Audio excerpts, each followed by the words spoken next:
As the time begins to diminish for you, you become more interested in what you're doing.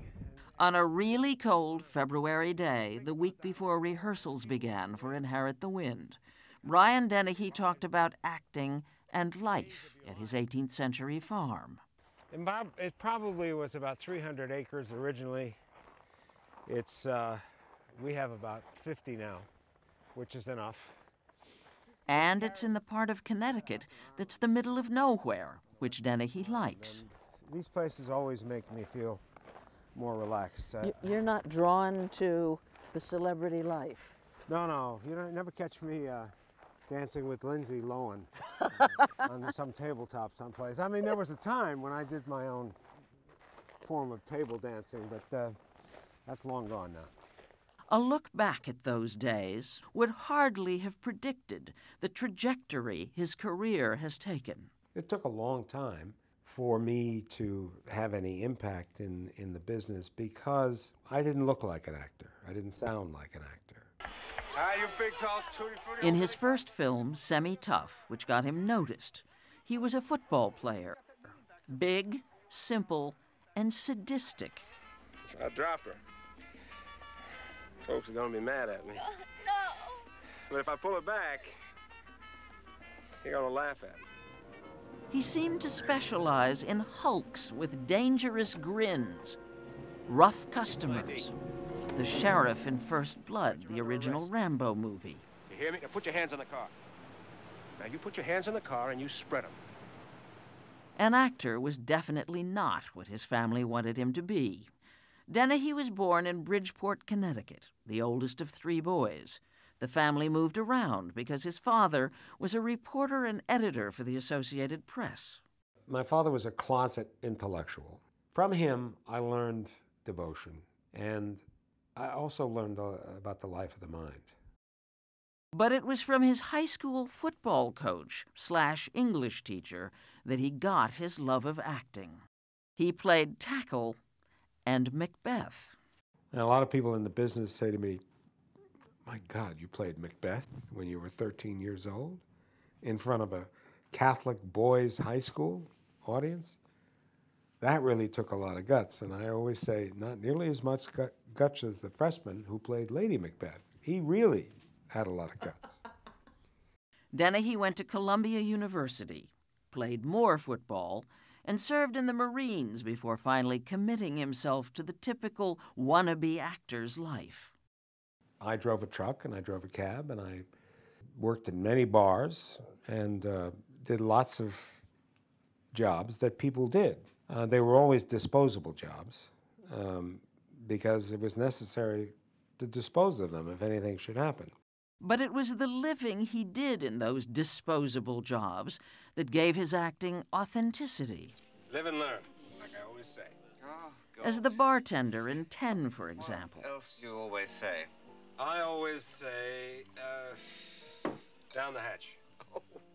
In the 50 or so movies he's been in, and literally hundreds of TV shows, Dennehy is always trying to find a piece of himself in the characters he plays, even the shady ones, like the DA in Presumed Innocent. What are you trying to do to me? Wait, what am I trying to do to you? What are you trying to do to me?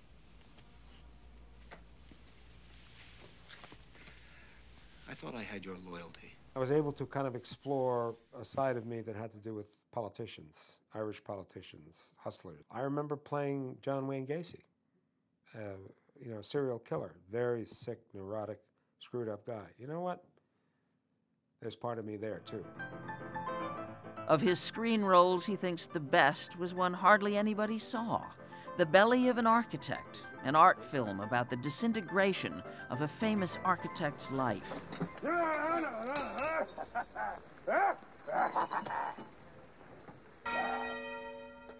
It's hard to know who to trust, isn't it, Jack? He finally sort of got to play against physical type when director Ron Howard cast him as the leader of a group of aliens pretending to be human in Cocoon. And I said, "Okay, Ronnie, I get all of that." I said, "But let me ask you a question. Why would this highly superior, intelligent being choose to look like me? Okay? Why wouldn't he choose Robert Redford or George Clooney? The point is that you play with the cards that you're dealt with. Or not, as Dennehy decided. 30 years ago, my interest in where's the party? You were Who's going to drive renowned tonight? as a sort of a party animal and Drinker. a drinker. Yeah, no, a drinker. We don't have to beat around the bush. I was a drinker. I had a good time. And at some point, you get to a certain age, 45, 50, I don't know what happened. I said, Jesus, all I got is a certain amount of time. Maybe I should think about using that a little bit better. After a failed first marriage, he remarried and has 2 young children now. And after a lifetime of going off quietly between movie and television roles to do serious plays, theater has become his priority. They don't need me in New York. I'm the New England man. He won a Tony Award for Death of a Salesman, and then another one for Long Day's Journey into Night. Look, if you're 60-something years old, pushing 70, the chances of you getting a tremendously fascinating part in the movies are very low, as to be almost indistinguishable. But in the theater, there are still things to do. Very interesting, very profound things. If St. George had slain a dragonfly, who would remember him? Dennehy is famous for rethinking his performances. Tinkering, as he likes to say, to get the fraud out, whatever that takes. I noticed you're wearing a hat. Yeah, because they got my head shaved back. What did your kids think? And your My wife? son laughed. He just laughed and laughed and laughed. So I said, go ahead and laugh. This is what pays the bills at your private school, kid. What did your wife? He'd like you to think it's about making a living. But in truth, for Brian Dennehy, acting is about life itself. You know what the best part is? The silence.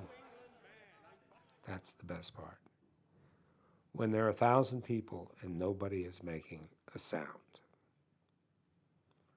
Because they're listening.